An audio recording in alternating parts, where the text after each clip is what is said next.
예, 안녕하세요. 예, 지장경 강의 시간입니다. 자, 지장경, 지장보살 본원경이라고도 부르죠. 그래서 이제 지장보살, 우리 대승불교의 목표가 뭐라고 했죠? 성불. 그래서 우리 불자님들 서로 인사하면서 뭐라고 인사해요? 성불하세요 라고 하잖아요. 부처님 되십시오.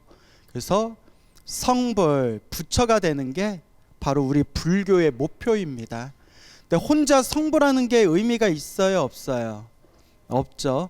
모든 중생 다 함께 성불하는 거, 모든 중생 다 함께 괴로움에서 벗어나서 영원한 행복을 얻는 거, 영원한 행복을 얻으려면 깨달음을 얻는 거, 그리고 완전한 깨달음을 얻으신 분을 부처님. 그래서 모든 중생들과 함께 괴로움에서 벗어나고 영원한 행복을 얻고자 완전한 깨달음을 얻는 부처님이 되는 것. 모든 중생 다 함께 성불하여 지이다. 그래서 불교의 목표는 성불, 부처가 되는 겁니다. 그러니까 부처가 되는 이유가 모든 중생을 구제하기 위함이에요. 스님, 왜 부처가 되는 겁니까? 모든 중생 다 함께 고통에서 벗어나 행복해지기 위해서다. 그 마음을 세 글자로 무슨 심? 보리심이라고 해요. 그래서 그 보리심을 네 가지 문장으로 표현한 게 사옹서원. 중생을 다 건지오리다, 번뇌를 다 끊어오리다, 법문을 다 배우오리다, 불도, 부처님의 깨달음, 불도를 이루오리다 라고 하죠. 근데 사옹서원의 첫 번째가 뭐예요? 중생을 다 건지오리다. 그래서 중생을 다 건지기 위해서 번뇌를 끊겠습니다, 법문을 배우겠습니다, 불도를 이루겠습니다 하는 거예요. 무엇을 완성하기 위해서? 중생을 다 건지기 위해서. 알겠죠? 그래서 이것을 보리심이라고 부릅니다. 보리심을 가진 분들을 보살이라고 부르는 거예요. 여자 신도를 보살이라고 부르는 게 아니라 한국 불교에서 잘못 쓰고 있는 용어예요. 우리 여자 신도를 보살님 보살님 하죠? 이거 잘못된 표현이에요. 그러니까 아닌 건 아니라고 해야 돼요. 우리가 이제 언어 습관이 돼서 그냥 쓰기는 쓰는데 정확한 뜻은 알자는 거예요. 남자와 여자를 구분하지 않고 머리 깎은 출가자와 머리를 기르고 있는 재가자를 구분하지 않고 보리심, 보리심을 가지고 있는 분들을 뭐라고 부른다? 보살이라고 부르는 거예요. 그래서 산스크리트어로 보디사트바, 따라해보세요. 보디사트바. 보디사트바를 한자로 네 글자로 번역한 게 보리살타. 뭐라고요? 보리살타가 어디에 나오죠? 맨날 반야신경 읽어봤자 보리살타가 반야신경에 왜 나와? 보리살타의 반야 바람일다고 하고 쭉 나오잖아요. 그죠? 다들 표정이 긴가민가 다 읽고 계시죠? 보리살타를 줄여서 뭐라고 하는 거예요?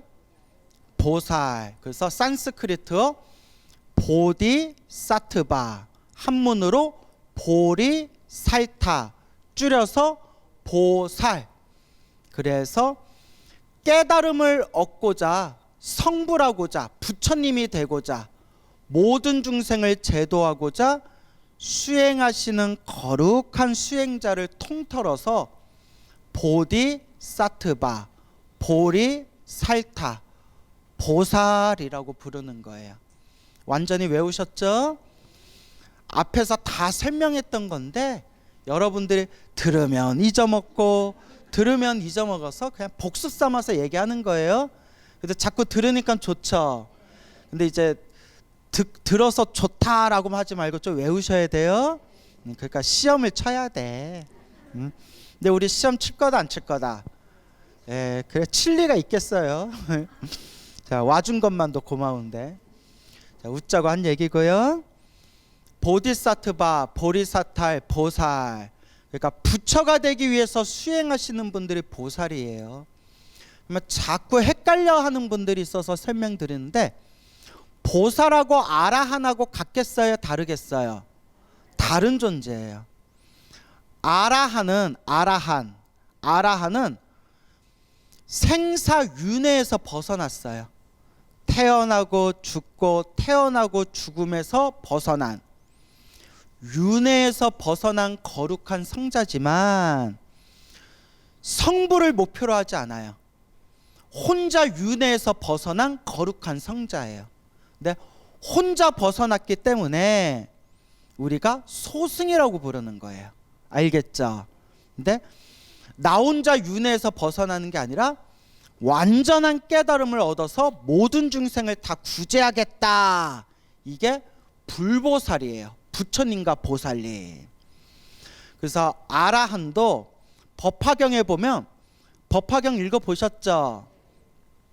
법화경에 보면 아라한들이 자기네들이 깨달음을 완전히 얻은 줄 알았는데 법화경 법문을 듣고 저희도 성불하겠습니다 원력을 세우고, 부처님께서도 아라한의 깨달음도 완전한 깨달음이 아니다.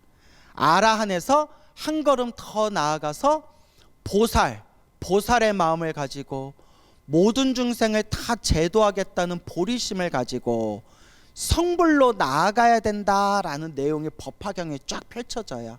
기억나십니까?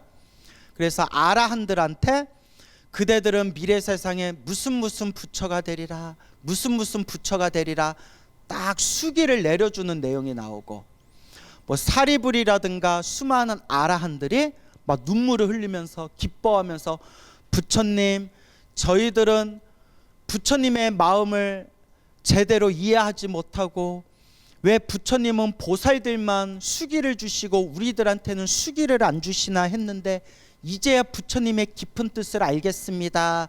이런 내용이 법화경에 쫙 나오잖아요. 기억나시나요? 그래, 와준 것만 더 고마워요. 법화경에 다 나오는 내용이에요. 그래서 아라한을 목표로 하면 소승이에요. 그리고 성불을 목표로 해야 대승이에요.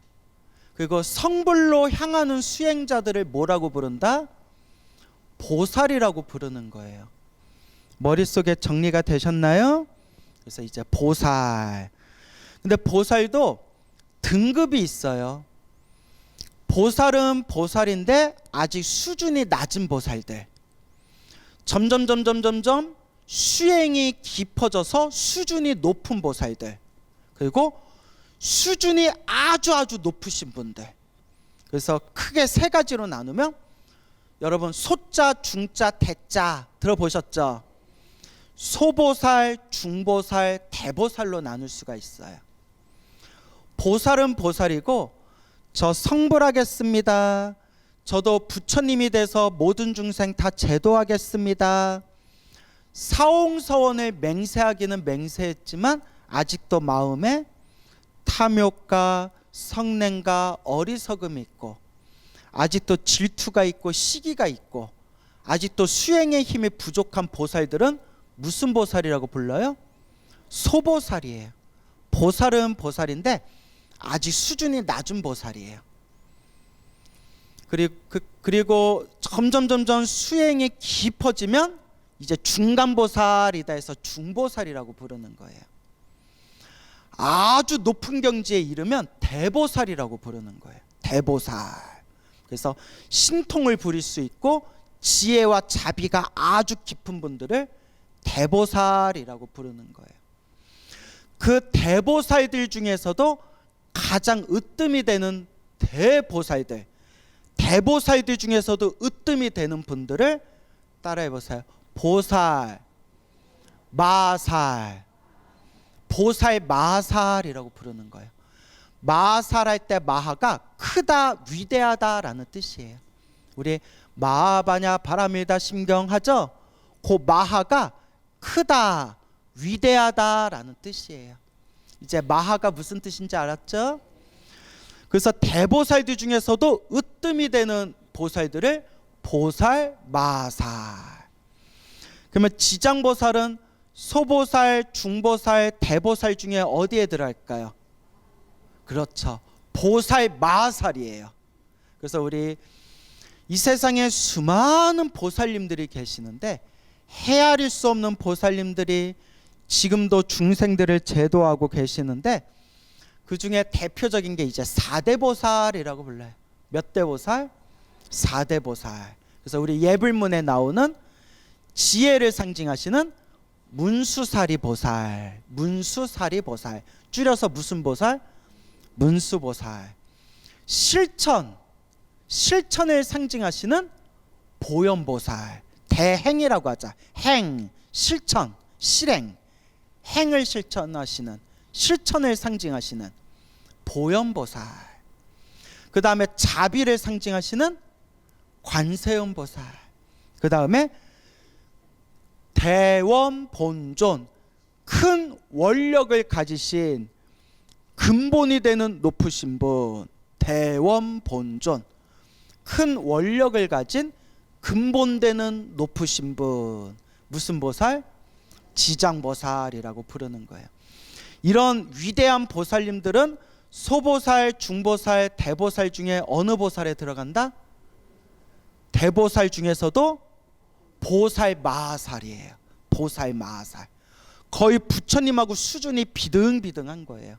그러니까 그냥 성불을 코앞에 뒀거나 이미 성불하셨는데 중생을 제도하기 위해서 보살의 몸으로 다니시는 분들이 보살마살이에요.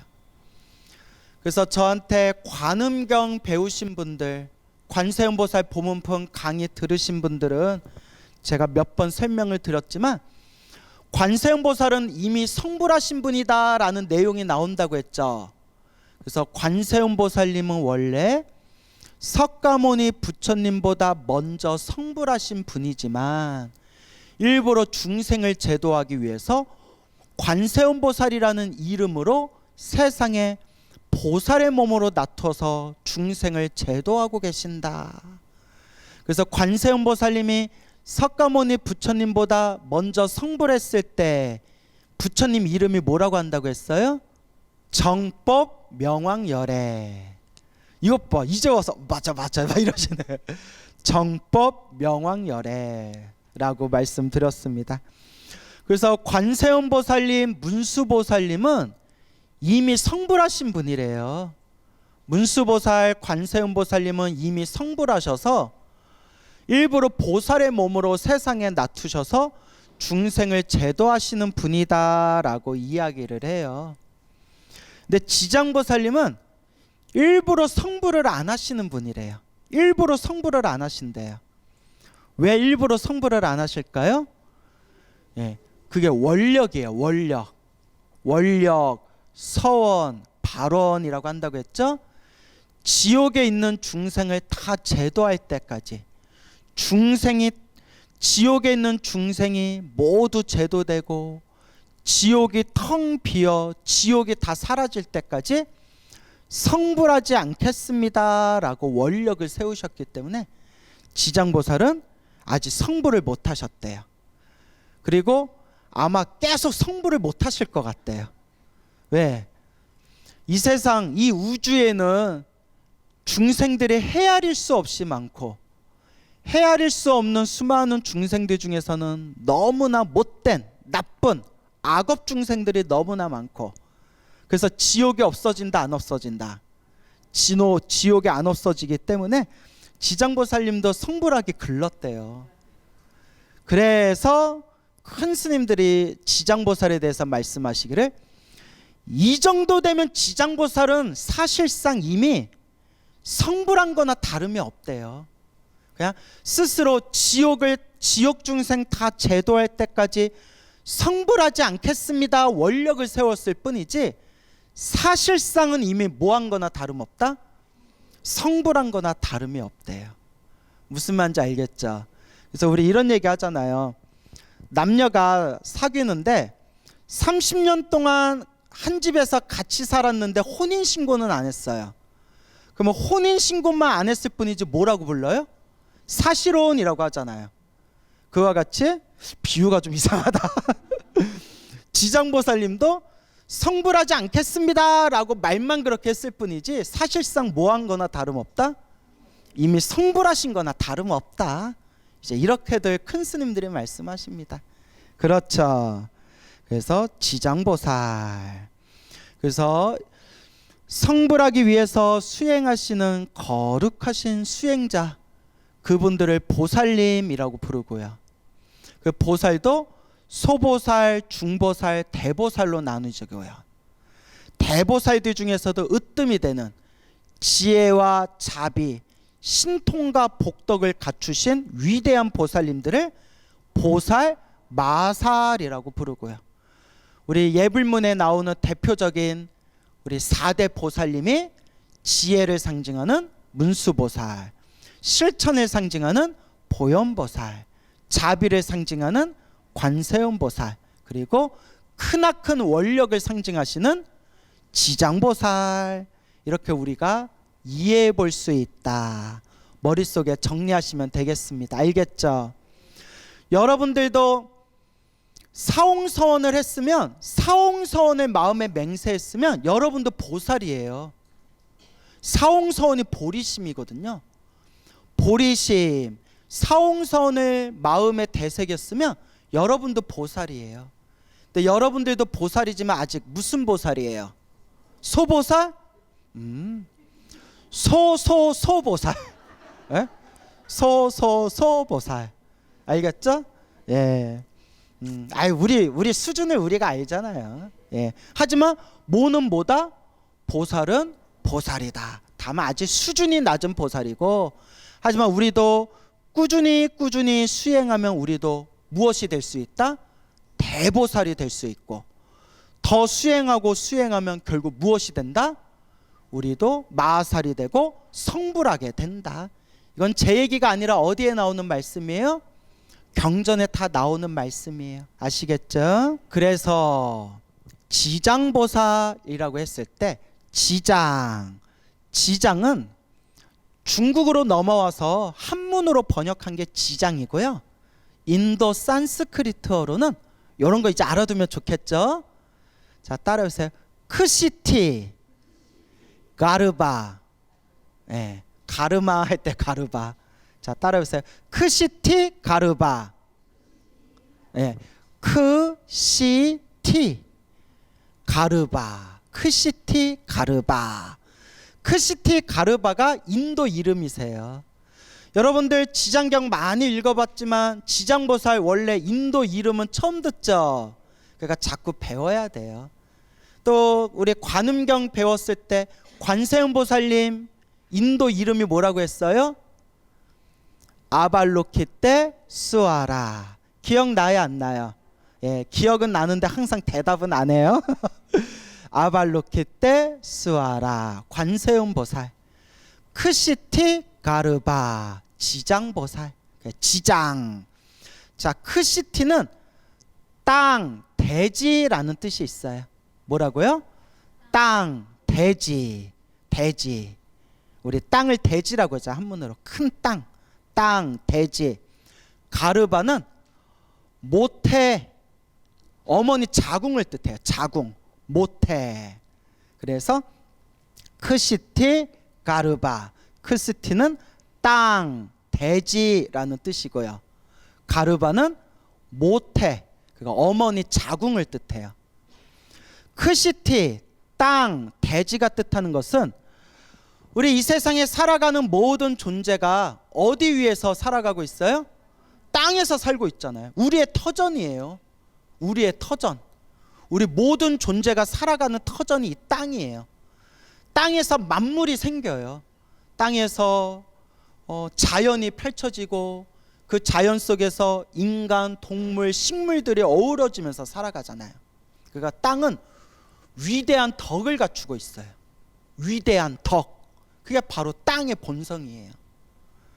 그리고 어머니의 자궁, 가르바, 어머니의 자궁. 자궁에서 뭐가 나와요? 아기가 나오잖아요. 생명이 나오는 곳이잖아요. 어머니의 자궁이 생명을 잉태하고 새로운 생명을 품고 그 새로운 생명이 나오는 곳이 바로 자궁이잖아요. 그래서 크시티가르바를 한문으로는 크시티를 땅지, 지자, 땅지, 지라고 번역을 했고요. 장은 감출장 혹은 저장할 장, 창고장이라는 뜻이 있어요. 그러니까 한마디로 품고 있다라는 뜻이에요. 어머니의 자궁이 품고 있는 거잖아요. 그래서 장은 저장하다, 감추다라는 뜻이 있어요. 그래서 지장이라고 번역을 한 거예요. 알겠죠? 그래서 원래 뜻은 모든 만물이 살아가는 터전, 땅의 공덕, 그리고 어머니의 자궁, 새로운 잉태를 품에 안고 품고서 새로운 생명이 나오는 것, 그것이 어머니의 자궁. 그래서 크시티가르바를 한자로 지장이라고 번역을 한 거예요. 근데 그냥 한자만 보면 땅지자의 감출장자예요. 땅지자의 감출장. 그래서 옛 지장보살 불교설화에 보면 지장보살이라고 이름 붙여진 재미난 또 불교설화가 있어요. 지장보살님이 머나먼 과거 전생에 수없는 과거 전생에 지장보살이 되시기 전에 어느 보살행을 닦던 수행자였을 때, 복과 지혜를 닦던 수행자였을 때 길을 가다가 막 거지들을 만났대요. 그래서 거지들한테 자기가 있는 걸 다 퍼주고, 지나가다 또 거지를 만나면 또 갖고 있던 거 다 꺼내가지고 다 주고, 또 지나가다 거지를 만나면 또 신발을 벗어서 주고, 또 지나가다 또 거지를 만나면 주고 주다가 결국은 옷까지 홀딱 벗고 다 줬대요. 모든 걸 다 퍼줘서 더 이상 줄 게 없어서 우리가 빤스까지 탈탈 털었다라고 표현하죠. 옷을 홀라당 벗고 거지들한테 다 나눠주고 나니까 몸이 알몸이잖아요. 그래서 알몸이라서 사람들이 지나갈 때 볼까봐 창피해가지고 땅을 파가지고, 뭘 파서? 땅을 파서 땅속에 몸을 이렇게 숨겼대요. 그래서 땅에다 몸을 감췄다 해서 무슨 보살? 지장보살. 불쌍하고 외롭고 가난한 사람들에게 모든 걸 다 퍼주던 과거 전생의 이야기를 봄떠서 땅지, 감출장, 땅에다 몸을 감췄다 해서 지장보살이라고 불리게 되었다라는 그냥 그런 불교설화도 있어요. 그러니까 이런 것도 알아두면 재밌겠죠? 그래서 여러분, 한 분의 부처님이 세상에 출현하기 위해서는 그 부처님이 과거 전생서부터 우리와 똑같은 중생이었을 때부터 중생들에게 모든 걸 다 퍼줬대요. 돈이 필요한 중생들한테는 돈을 주고, 몸뚱아리가 필요한 중생들한테는 몸뚱아리를 주고, 목숨이 필요한 중생들한테는 당신 목숨까지 아낌없이 다 보시했대요. 그렇게 닦아서 저와 같이 위대한 분이 되셨으니 그분이 바로 누구시다? 부처님이라고 부르는 거예요. 그분들이 불보살님들이에요. 근데 그런 분들 비교해보면 우리 마음을 한번 보세요. 우리 마음을 보면 우리 마음이 어때요? 꾀죄죄하죠. 네? 우리 마음이 그냥 깔짝지근하죠. 근데 우리에게는 항상 희망이 있어요. 이 수많은 위대한 부처님, 문수보살, 보현보살, 관세음보살, 지장보살도 원래는 누구와 똑같았다? 우리 중생들하고 똑같았대요. 우리 중생들처럼 탐욕과 성냄과 어리석음이 많았대요. 그런데 점점 닦다 보니까 저렇게 위대하신 분이 된 거예요. 근데 이게 마음만 깨치면 부처다, 이게 마음만 깨쳐서 될 것 같지는 않아요. 왜냐하면 이런 얘기하기 참 제가 죄송스러운데, 저도 참선해가지고 마음 깨쳤다라는 분, 자기가 마음 깨쳤다라는 분들 이렇게 옆에서 많이 봤거든요. 자기 입으로는 마음을 깨쳤다는데 마음 씀씀이를 보면 클까요, 작을까요? 우리하고 다를 게 없어요. 똑같이 삐지고 화내고 성을 내고 탐욕을 부려요. 거짓말도 살살해요. 그래서 저는 자기 입으로 깨쳤다는 사람 말 안 믿어요. 그러니까 여러분도 그런 거에 속지 마세요. 알겠죠? 정말 깨달았으면, 정말 지혜와 자비가 열렸으면 내 입으로 얘기 안 해도 돼요. 저절로 어떤 모습이 나타나게 돼요? 관세음보살, 지장보살 같은 모습이 나타나게 돼요. 그래서 여러분, 저는 신도들한테, 불자분들한테 무슨 얘기를 하냐면, 마음 깨치는 걸 목표로 두지 말고 관세음보살, 지장보살처럼 사는 걸 목표로 둡시다. 입으로만 마음 깨쳤다 말하지 마시고 관세음보살, 지장보살 100분의 1000분의 1이라도 닮아갑시다. 저는 요새 이렇게 얘기해요. 그 말도 일리가 있죠. 예. 그래서 정말 깨달아서 완전한 원망구족, 완전한 깨달음과 공덕을 성취하신 분들은 관세음보살, 지장보살 같은 모습이 저절로 안 나올래야 안 나올 수가 없는 거예요. 그래서 제가 가끔 자기가 깨쳤다라는 식으로 저한테 얘기하시는 분들한테, 깨쳤으면 관세음보살, 지장보살 같은 마음과 행동이 나오십니까?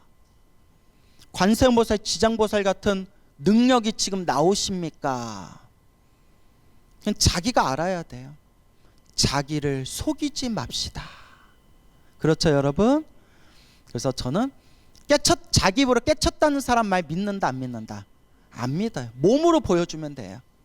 그렇죠? 예. 그래서 항상 우리가 관세음보살, 지장보살님을 닮아가려는 그 마음, 그게 바로 사홍서원이고 그게 바로 보리심이 되는 겁니다. 아시겠습니까? 그래서 크시티 가르바, 지장보살이라고 부르게 되는 거예요. 그래서 지장보살, 본원경이라고 돼 있죠. 지장경, 그래서 지장보살 본원경이라고 하는데, 본원, 근본 원력이라고 해요. 한번 따라해서 근본 원력, 근본 서원, 근본 발언, 다 같은 말이에요. 원력, 서원, 발언, 근본이 되는 원력, 근본이 되는 서원, 근본이 되는 발언. 지장보살이 지장보살이 될 수 있기까지 근본되는 원력, 관세음보살님이 관세음보살님이 될 수 있었던 근본이 되는, 뿌리가 되는 서원, 발언, 석가모니 부처님이 석가모니 부처님이 될 수 있었던 근본이 되는 서원, 발언, 원력, 그 불보살님의 근본 원력을 본원이라고 부르는 거예요. 그래서 여러분, 석가모니 부처님이 되기 전에 과거 전생에 500가지 원력을 세우셨대요. 몇 가지? 500가지. 그래서 인터넷에 치면 나와요. 석가모니불 500대원 하면 인터넷에 쫙 나와요. 요새 시대가 너무 좋아졌어요. 옛날에는 석가모니불 500대원 찾으려면 밤을 꼬박 새워서 팔만대장경을 뒤집어야 돼요. 그걸 언제 다 찾아요? 팔만대장경 어디 나왔는지 알아요? 지금은 인터넷에 딱 검색하면 웬만한 건 쫙 나와요. 그리고 팔만대장경이 다 전산화돼 있어가지고 글자 단어 몇 개만 따닥 쳐서 검색하면 거기에 관련된 내용이 짜라라락 떠요. 세상에 이렇게 공부하기 좋은 시대가 어디 있어요? 옛날보다 공부하기는 엄청 좋아졌지만 옛날보다 공부를 열심히 한다, 안 한다? 안 한다? 예. 우리 열심히 해야죠. 그렇죠. 석가모니 부처님은 몇 가지 원력이 있으셨다? 500가지 원력. 아미타 부처님은 아미타불 되기 전에 몇 가지 원력을 세우셨을까요? 그렇죠. 그 유명한 법장비구 48대원. 아미타 부처님의 과거 전생의 법장비구였거든요. 그래서 아미타불 48대원이라고도 부르고요, 법장비구 48대원이라고도 불려요. 약사열애 부처님은 원력을 몇 개 세우셨을까요? 그렇죠. 약사경에 보면 약사열애를 12대원이라고 나와요. 보현보살은 몇 가지 원력이 있을까요? 그렇죠. 10대원. 이건 또 척척 나오세요. 예, 아주 흐뭇하네요. 보현행원품에 보면 보현보살 10대원이라고 나와요. 그럼 지혜제일 문수보살은 원력을 몇 가지 세우셨을까요? 이건 대답이 없네. 문수보살 발언경에 보면요, 문수보살 발언경에 보면 문수보살 10대원이라고 나와요. 문수보살도 10가지 큰 원력을 세우셨어요. 문수보살 10대원이라고도 찾으면 나와요. 자, 그와 같이 지장보살도 당신이 지장보살이 되기 위해서, 지장보살이 되기 전에 이미 과거 전생에 당신이 세우셨던 그 원력이 있어요. 그걸 본원이라고 해요. 무슨 원? 본원. 그래서 여러분, 우리가 전생이라는 표현을 쓰잖아요. 그렇죠. 불보살님의 전생을 공식 명칭으로 따라해 보세요. 본생. 본생이라고 불러요. 불보살님의 전생을 본생이라고 불러요. 부처님의 전생을 본생이라고 불러요. 그래서 부처님의 전생 이야기를 모아놓은 경전을 무슨 경이라고 부를까요? 맞아요. 본생경이라고 부르는 거예요. 본생경. 그 부처님의 과거 전생 이야기를 무슨 담이라고 부를까요? 이야기 담자. 본생담이라고 하는 거예요. 본생경, 본생담. 본생이라는 게 불보살님의 과거 전생을 본생이라고 해요. 그래서 불보살님의 과거 전생을 본생이라고 하고요, 불보살님이 과거 전생에 세우셨던 뿌리가 되는 그 원력을 무슨 원이라고 불러요? 본원이라고 부르는 거예요. 본원. 전생에 지었던 원력, 본원이라고 부르는 거예요. 알겠죠? 그러면 지장보살 본원경 하면 지장보살님의 과거 전생에 세우셨던 원력, 서원에 대해서 말하고 있는 경전. 지장보살 본원경. 줄여서 무슨 경? 지장경이라고 부르는 겁니다. 그래서 여러분 따라해 보세요. 지장상부경. 지장보살을 대표하는 3가지 경전이 있어요. 그래서 그걸 지장 삼부경이라고 해요. 예를 들어 법화 삼부경이라고 있어요. 법화 삼부경. 법화경을 중심으로 한 3가지 경전. 그래서 무량의경, 묘법연화경, 그 다음에 보현보살 행법경 해서 법화 삼부경이라고 불러요. 알겠나요? 예. 그 정토 삼부경이라고 있어요. 극락세계를 이야기하는 정토, 극락정토를 대표하는 3가지 경전. 불설 아미타경, 불설 무량수경, 불설 관 무량수불경 해서 정토 삼부경이란 게 있어요. 지장경도 무슨 삼부경이 있다?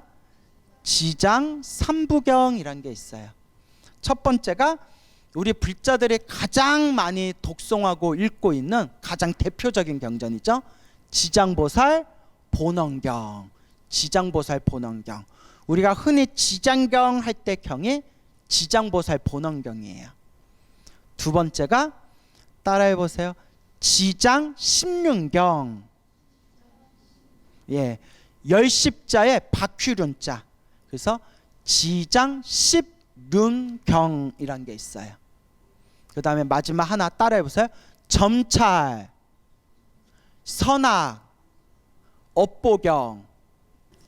점찰, 선악, 업보경이란 게 있어요. 알겠죠? 그래서 지장보살 본원경, 지장 십륜경, 점찰, 선악, 업보경. 근데 우리 불자들이 가장 많이 읽는 게 무엇이다? 지장보살 본원경. 그래서 사실 지장보살 본원경은 지장보살 과거 전생에 대한 이야기가 중심적으로 나와요. 그죠? 그래서 여기 보면 알겠지만 지장보살님이 과거 전생 어떤 원력을 세워서 이와 같이 지장보살이 되었느니라 이런 내용이 쫙 펼쳐지잖아요. 지장경보다 훨씬 더 수준이 깊은 경전이 사실 지장신륜경이에요. 근데 지장신륜경은 양이 많아요. 그러니까 한 지장경 한 10배 분량 돼요. 뭐 10배까지는 안 되고 한 7, 8배 정도? 그 두껍고 내용이 훨씬 심오해요. 네, 우리나라 사람들은 요 지장보살 본원경 위주로 보고 지장신륜경은 많이 안 보셨지만 지장신앙에 깊이 들어가려면 지장신륜경은 꼭 봐야 됩니다 라고 말씀하신 분들도 계세요. 그 다음에 마지막 점찰선악 업보경이 요게 이제 조금 사람들 사이에서 좀 설왕설래 말이 많아요. 왜냐, 점찰선악 업보경이 실제로 석가모니 부처님이 설하신 경전이 아니라 후대에 나온 경전이다 라고 모두 주장을 많이 해요. 왜냐 점치는 경전이에요. 못 치는 경전? 예, 그래서 우리나라에는 많이 안전해졌지만 우리 삼국유사에 보면 진표율사라고 알죠? 진표율사님이 기도를 해서 미륵보살님한테 그 간자라고 해서 그 뭐 이렇게 뭐 기구를 받아가지고 그걸 던져가지고 점치는 점찰선악 업보 법회를 널리 봉행했다라는 내용이 역사 기록에 있어요. 그래서 아마 그게 점찰선악 업보경의 내용일 것이다 라고 우리가 그렇게 거의 확정적으로 추론을 해봐요. 그래서 점찰선악 업보경에 보면 이렇게 우리 점치듯이 대나무 있죠? 대나무에다가 다 숫자를 적어요. 1, 2, 3, 4, 5, 6, 7, 8, 9, 10에서 몇십까지 적은 뒤에 지장보살님 앞에다가 그걸 놓고 지장보살 앞에서 간절히 기도하는 거예요. 100번, 1000번, 10,000번 연불한 뒤에 내가 궁금한 것을 마음에 고한 뒤에 대나무를 던지는 거예요. 나무를 던져서 그 번호를 따가지고 점을 치는 방법이에요. 근데 대만에 요걸 깊이 닦으셨던 큰 스님이 계시는데 그분이 뭐라고 하면 참 용합니다 이래요. 점쟁이 찾아갈 필요 없습니다. 지장보살 가피로 기도하기 때문에 참 용합니다 이래요. 재밌죠? 근데 요런 거 그러니까 불교를 깊이 공부하신 분들이 부처님이 점치는 걸 반대하셨는데 지장보살 이름으로 나무를 던져서 점치는 거는 이거는 불교가 아니다. 이건 뭔가 잘못된 거다 라고 말하는 분들이 있고, 또 이걸 긍정적으로 보시는 분들은 지장보살님께서 중생들을 구제하기 위한 방편으로 점치려면 지장보살 부처님 보살님 앞에서 간절하게 기도해야 되거든요. 한 번이라도 더 기도시키고 한 번이라도 더 연불시키고, 또 부처님 앞에서 점을 쳤으니까 딴 데 가요 안 가요? 엄한 이상한 사이비한테 안 가고 부처님 앞에서 깔끔하게 기도하고 점을 치니까 오히려 이거는 중생을 제도하기 위한 방편법이다 해서 지장보살 앞에서 기도해서 점을 치는 점찰선악 업보경이라는 게 있어요. 근데 점찰선악 업보경의 진정한 의미는 내가 업장이 얼만큼 두껍습니까? 내가 얼만큼 닦아야 됩니까? 제가 지금 많이 닦였습니까? 안 닦였습니까? 라를 스스로 검증하고 성찰하고 판단하는 하나의 비법이에요. 무슨 법? 비법. 그래서 우리나라는 점찰선악 업보경이라는 게 이제 사라졌고, 그런 정통 법회가 사라졌고, 중국 대만 쪽에서 그걸 아직도 그 점찰선악 업보경에 의거해서 지장보살 앞에서 점치는 법이 중국 대만 쪽에 아직도 내려오고 있어요. 내려오고 있고, 지장신륜경이라는 경전이 있기는 있는데 우리 일반 불자들은 많이 읽지는 않고, 지장신앙 하면 우리는 이제 무슨 경을 많이 읽는다? 지장보살 본원경, 지장경을 많이 읽는데 지장경 하나만 깊이 읽어도 아무 문제 없어요. 알겠죠? 물론 우리 스님들처럼 깊이 공부하려면 요것도 보고 저것도 보고 해야겠지만 지장보살 본원경 하나만 깊이 봐도 아무런 문제가 없다. 그래서 일단 우리는 이 지장보살 본원경을 공부하게 될 것이다 라는 것을 명심하시기 바랍니다. 아시겠죠?